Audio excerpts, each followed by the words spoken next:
everyone, this is Pat Mesiti live because I can't get to New South Wales. Oh, I can, but when I come back here, I've got to quarantine for 2 weeks because Anastasia Palaszczuk, her right-hand wingman, Dr. Death, Jeanette Young, he said, Pat, she's not Dr. Death, she's safe. No, have a look at the suicide rates. Have a look at the deaths of people that we can't visit our loved ones. This is Dr. Death. And then, of course, Stephen Puppet Miles, who isn't worthy of even the office.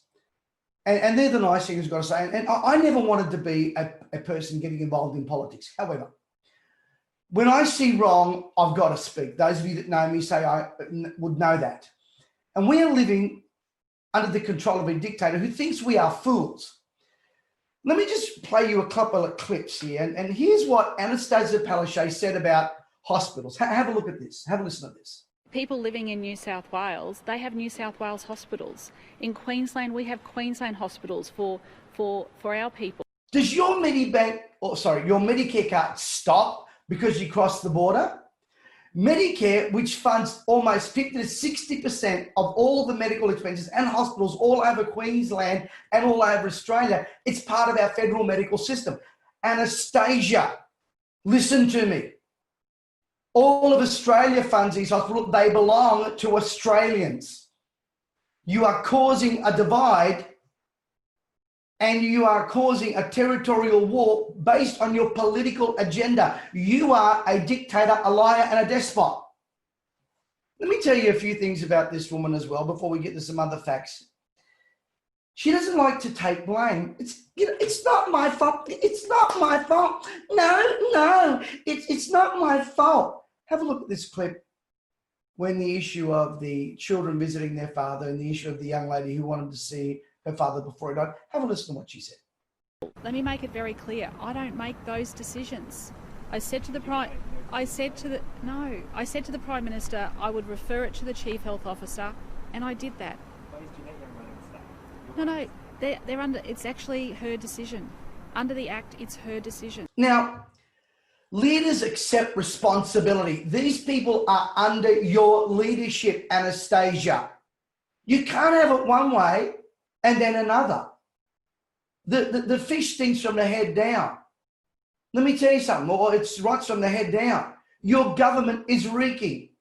She must think we, the people of Queensland, are absolute fools. And let me get to my notes that I took because I want to be accurate in my assessments. Firstly, she changed the electoral system about preferential voting. She's tried to rig an election. She has rigged the electoral funding so that anyone in opposition in certain parts of Queensland have to raise 10 times the money and she can access as much money as she wants. But of course, her opposition would have to raise 10 times the amount. Just this week, it came out that she got polling advice, spent $500,000 of our money on polling advice under COVID. Wait a minute, don't you have a chief medical officer? Don't you have an entire department? She just put another 58 government workers to bankroll herself to work for her at our expense. $500,000 in polling, watch this, to find out what? Was it about how many people are dying of suicide? Was it to do with the violent crimes in our state? Was it to do with anything to do with what's happening up there in Townsville? And was it to do with businesses falling apart or domestic violence or sexual abuse or the fake pandemic that she keeps telling us that she's protecting us from? No. She used it to fund her own polling to support her own political agenda. Oh, by the way, it doesn't stop there. Something like $60,000 of taxpayers' money on booze. For what? Well, she says to wine and dine the elite. 60 grand on booze. She needs to pay that money back. This woman not only has changed the electoral system about preferential voting, she makes sure that Anyone in opposition to her needs to spend 10 to 1 in advertising in local areas. She separated families by very long distances and putting in border controls that are unnecessary and quarantined the healthy. She not only has done that, but on top of that, watch this, she's supposed to know the polls. This is what you're paid to do. This is what you have a start. It's not about knowing what's the COVID polls. This is about her gerrymandering around using this political system. And by the way, did you notice the AFL Grand Final is 1 week before the election? I hope the smart people of Queensland, when she is announced, that they boo the frickin' house down. My wife went for a bike ride this morning and all the AFL players are running around Sanctuary Cove. That's where they're hiding, in the Intercontinental Sanctuary Cove. It's all blocked off, it's all sectioned off. You can't get in there. But just when you think it doesn't get any lower, Anastasia Palaszczuk and Dr. Death and Stephen Robin, I call him Robin because he reminds me of Robin from Batman, have said, news.com today, that if the Prime Minister should come to Queensland, he would have to quarantine for 2 weeks. This is the same woman who in Parliament, and I hope we have that video clip there, Jonathan. If we do, let's turn to it. This same woman in Parliament that raised the issue of the phone call of the Prime Minister. If we have that, can we run it? If not, I'm sure most of Australia have seen that.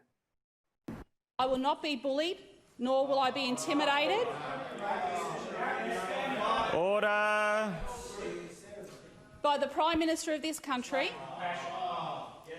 who contacted me this morning and who I made very clear to the Member fact Everton will put his that comments it through was the not my chair. decision. She got a personal phone call from the Prime Minister and decided to raise it and shame him in Parliament for her own political agenda. This woman said that the Prime Minister bullied her. He pleaded with her. And now, the man that we elected as our federal leader, the disrespect that she shows us, she now shows him. This woman is heartless. She is cunning. She is calculated.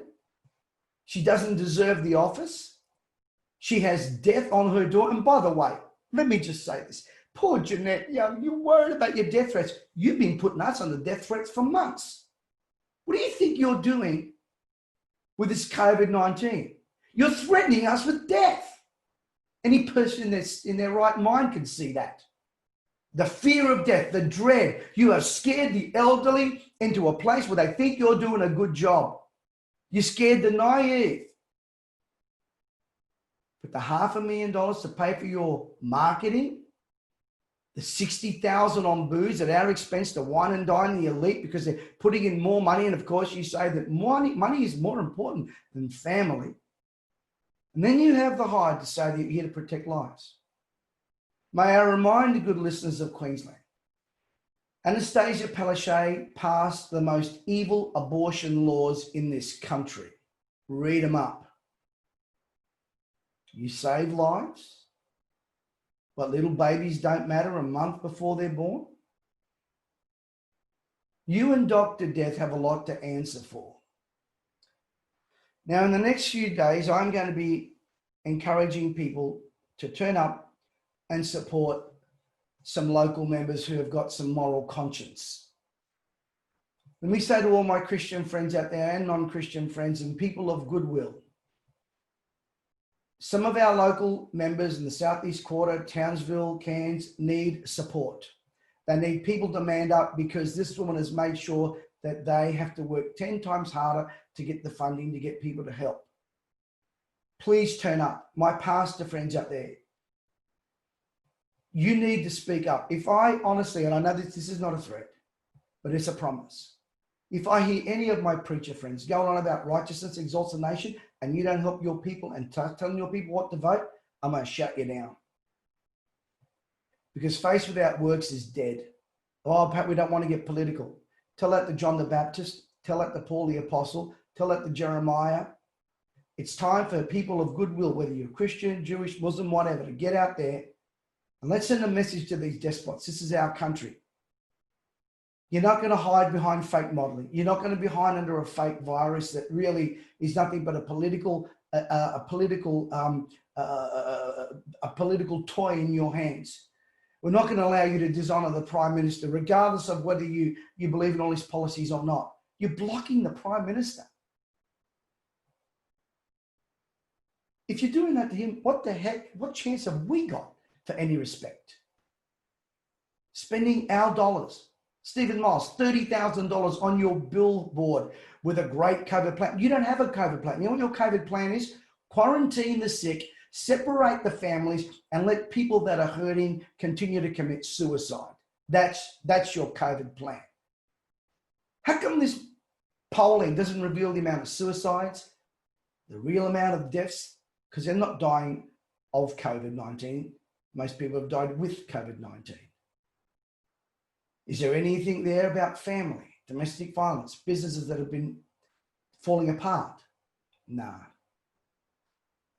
But you're there to spruik your agenda. Now, you've heard her own words. It's time now we start turning up in droves. It's time now we start helping good men and women who are not of the Labor Party. You vote Labor, we are going to be in prison for another year, and you're giving her a license to screw us down more. This is no longer about Liberal and Labor or First or One Nation. This is about good and evil. And for evil to prosper, all we've got to do is stick our head in the sand and not be vocal. So to any of you who are political, church, government, business leaders, if you don't fight for your freedoms now, don't cry for the freedoms that you and your children will lose in about another 6 to 8 months. This dictator needs to be voted out. She's lied. She's conniving. They are heartless. Those three stooges are making us to be stooges. This is Pat Mesiti. Take it to the polls. Get behind some good men and women out there. It's time to give them the boot.